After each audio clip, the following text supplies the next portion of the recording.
அனைவருக்கும் வணக்கம். என் லைஃப்பில் இந்த மாதிரி ஒரு பெயின்ஃபுல்லான ஒரு சுச்சுவேஷனை நான் ஃபேஸ் பண்ணதே கிடையாது.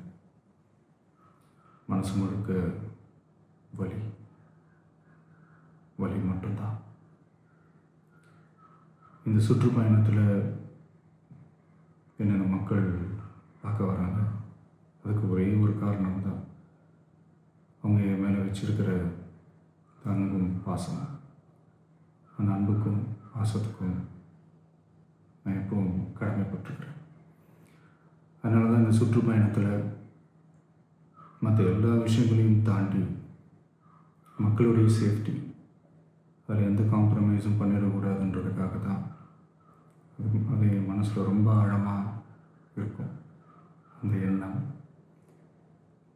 அதனால தான் இந்த அரசியல் காரணங்கள் எல்லாத்தையும் தவிர்த்துட்டு ஒதுக்கி வச்சுட்டு மக்களோட சேஃப்டி மட்டும் மைண்டில் வச்சுக்கிட்டு அதுக்கான இடங்களை சூஸ் பண்ணுறது, அதுக்கான இடங்களை பார்த்து பர்மிஷன் கேட்குறது, போலீஸ் டிபார்ட்மெண்ட்டில் அதை ரிக்வெஸ்ட் பண்ணி கேட்போம். ஆனால் நடக்கக்கூடாதது நடந்துருச்சு. நானும் மனுஷன் தானே. அந்த நேரத்தில் அத்தனை பேர் பாதிக்கப்பட்டு இருக்கும்போது எப்படி அந்த ஊரை விட்டுட்டு என்னால் கிளம்பி வர முடியும்?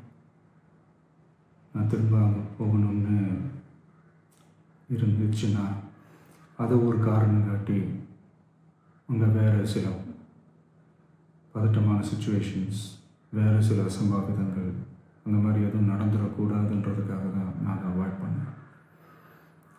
இந்த நேரத்தில் சொந்தங்களை இழந்து தவிக்கிற இத்தனை குடும்பங்களுக்கும் என்னுடைய ஆழ்ந்த இரங்கலை தெரிவிச்சுக்கிறேன். எனக்கு தெரியும், என்ன சொன்னாலும் இது ஈடையாகாதுன்னு எனக்கு தெரியும்.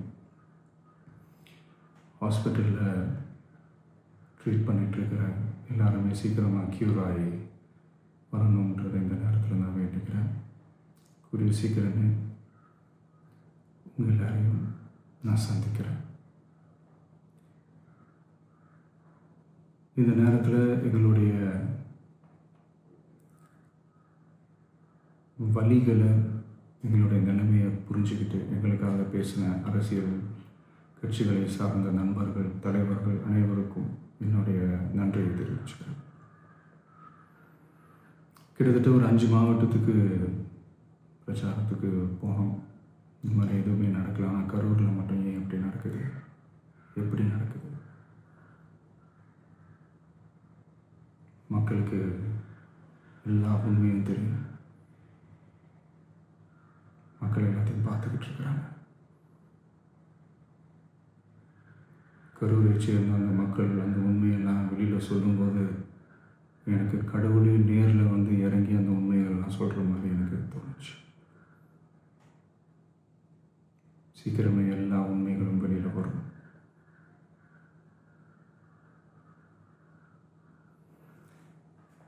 எங்களுக்கு தரப்பட்ட இடத்துல நாங்கள் போய் அந்த அந்த ஸ்பாட்டில் நின்று நாங்கள் பேசிட்டு வந்தோம். அதை தாண்டி எந்த தவறும் எங்கள் சைடில் நாங்கள் எதுவும் செய்யலை. பட் இருந்தாலும் எங்கள் கட்சியை சேர்ந்த நிர்வாகிகள், தோழர்கள் மேலே எஃப்ஐஆர், அது மட்டும் இல்லை சோஷியல் மீடியாவை சேர்ந்த நண்பர்கள், தோழர்கள் அவங்க மேலே எஃப்ஐஆர்லாம் போட்டு இப்போ பிடிச்சிக்கிட்டு இருக்கிறாங்க.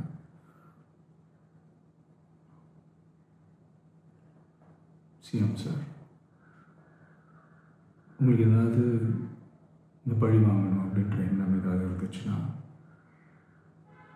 என்ன வேணாலும் பண்ணுங்க.